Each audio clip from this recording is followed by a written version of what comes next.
Just had to get a couple push-ups done before talking about 14.4 strategies.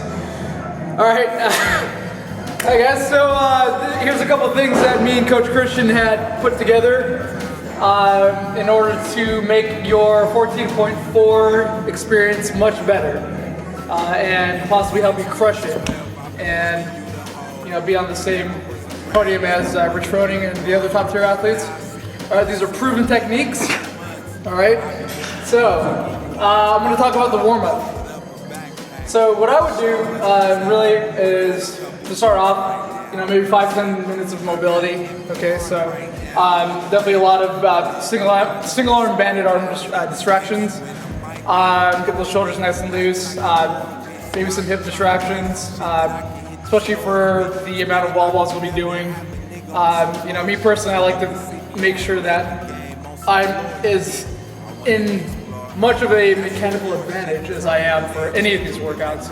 I want to move efficiently, smoothly, and without pain, obviously. So that's what I would spend the first 5-10 minutes of in the warm-up. Second, something I just kind of thought of right now, rowing.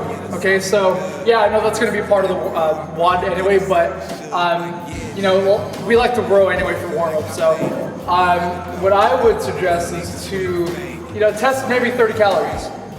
Test a 30 calorie row at maybe at a 65 to 70% pace, so you get an idea of that's a good gauge for you for a time frame and workout pace that you would like to go for the workout. So maybe spend 3 to 4 minutes on that. All right, get a good idea, get a good pace going, good idea on what the pace you should be going. And then I jump on the airdyne, 1 minute on, 1 minute off at 75-80%, get that heart rate going even more for about 4 rounds. And then the short circuit of the movements of that walk. So start off with some just a couple wall balls, like maybe do 5, 10, 15 or something. Whether you could pair the wall balls, the toes to bar, cleans any way you want. But I would just get primed basically for that workout, get your nervous system primed for the movements ahead. Okay. When you're done with that, I would probably wait a good maybe 10, 15 minutes, cool off, and then you'll be set for the workout. So, one shoulder mobility technique I like to use is this particular one, which I'm going to show you. It's really good for getting into that front rack position. Since you're going to be doing a lot of cleans, you'll want to be, you'll basically want to be as prepared for that as possible. So this is how you do it. All right, like I said, this is one of my favorites. All right, what you do is you stick your elbow in, make sure that it's attached to the tricep, right there where your elbow is at. All right, and what you want to do is karate chop your hand in, like that, but you don't want to do that. So karate chop that in. All right, and then wrap it around your forearm clockwise. Okay. Once you get there, approach the post, then turn yourself around. Okay. All right. So you'll feel this pull. So you'll feel the band wanting to pull you into overextension. So what you want to do is just practice good spinal bracing techniques. All right, bring that rib cage down, get that midline tight. All right, and so you get your spine into a neutral position. Keep that bicep close to your head. Okay, and spend about 2 minutes per arm in this position. All right, this should get you in a really good position, front rack position. So, as Kelly Starr would say, test and compare to the mobility on your arm that you just mobilized to the other one. So there's a big difference between the right and the left. All right, guys. This guy. Here is another thing I like to do, hip mobility wise. One of my favorites that I do all the time, and especially for anything involving wall balls or squats in general, okay? So what you're gonna do is you're gonna grab the band tied to the bottom of the post. All right, make sure that's in your hip crease. All right, guys, watch out for the family jewels because it might get cut. All right, now what you want to do is get into this lunge position, all right? Now also here, when you're in this position, what you want to do is practice flaring your knee out, okay? Just like you would like in a receiving position for a squat. or for clean. Okay, so what you want to do is just think about spreading the floor out with your feet. All right, now what I like to do here is rock back and forth, go in half circles. All right, it's overemphasizing or exaggerating the movement. Okay, so it really helps that hip, the femur get back into the hip capsule and floss out for any tight spots in there. Okay, do that for about a good 2 minutes.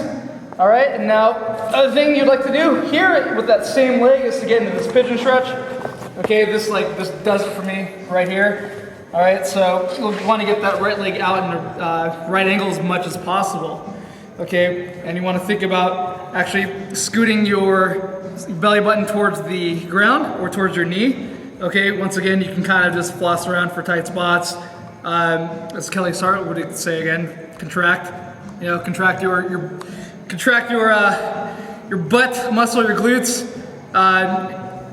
Yeah, and loosening any tight spots that you have in there. Okay, once you're done, get that off. Get into your squatting position. All right, sit there for a little bit. Then you'll notice that you'll be able to sit right into your hip, the hip that you mobilize so much more better. Okay, and that translates into having a more effective wall ball efficiency. So there you go.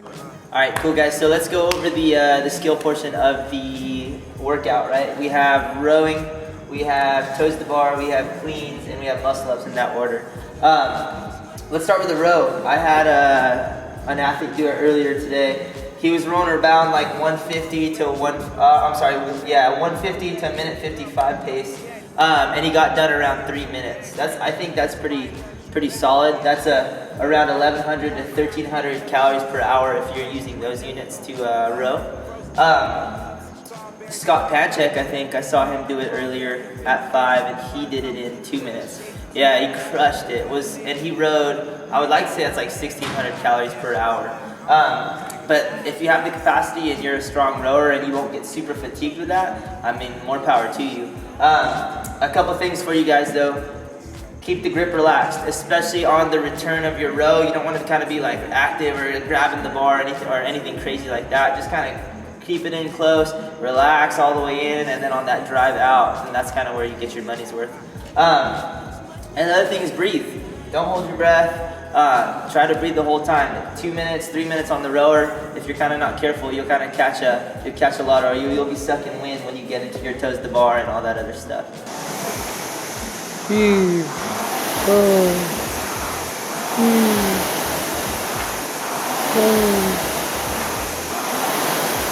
Do that.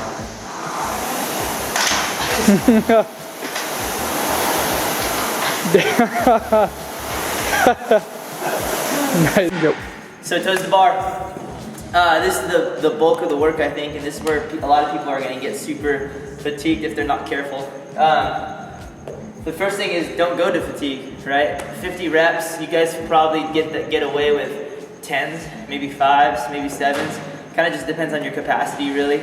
I would say don't go to fatigue, and what I mean by that is don't go to the point where your grip just gets shot or you fall off the bar because your grip is the reason. I would stop maybe 2 or 3 reps short of that. Take a quick break, shake it out, and then go right into your next set, right?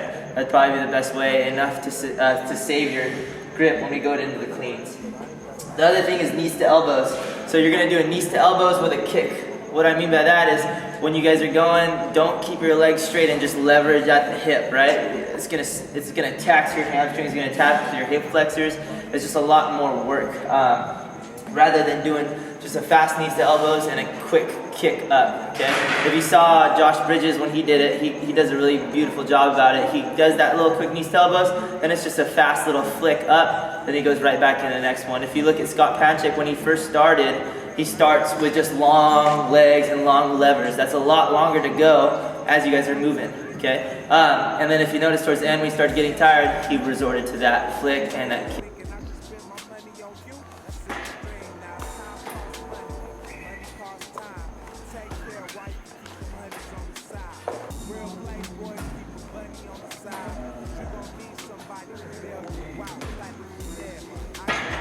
So cleans, right off the get-go, I would go singles.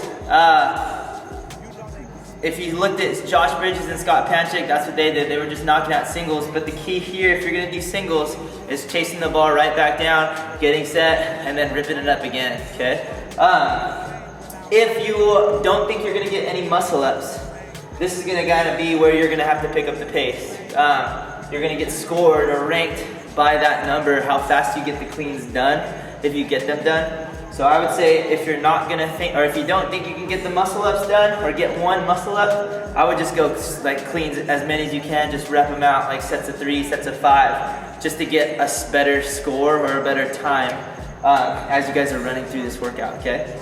The other thing too, this is a technique thing, is that second re-dip, right? When you guys are going, I see a lot of people, especially when you're feeling fresh, you're just muscle cleaning, right? That takes a lot of toll out of you, especially if you're doing toes to bar and rowing beforehand, okay? So catch that re-dip, get that big jump and shrug, get that bar to float up, and then just catch a little re-dip. It'll save your shoulders a ton.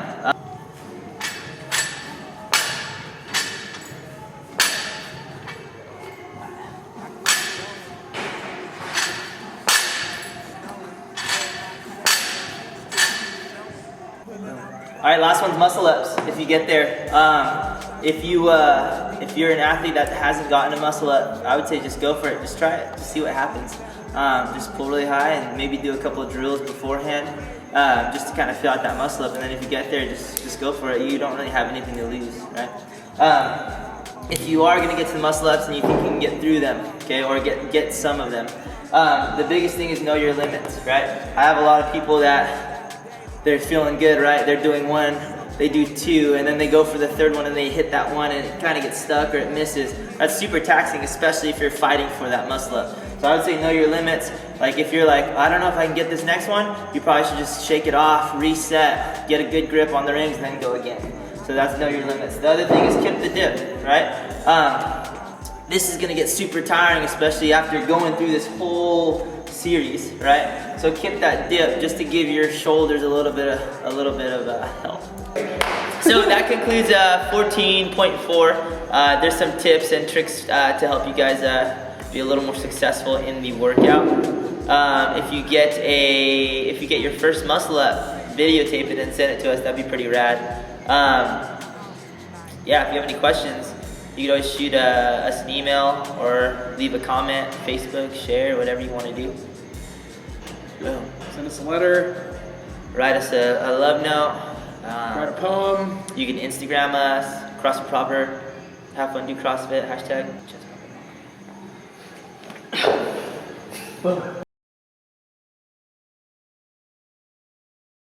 Text or no, damn, I fucked up. Alright. Shoot us. Okay. Fucking getting vascular. Vascular. Ready? Oh, Yeah. it's already going? Damn. Yeah. Super buff from this angle. Alright, go. Cool. You get tired, bro? Dude, it's fucking You hard. get tired, bro? What's going on, man? Dude. Oh, is that it?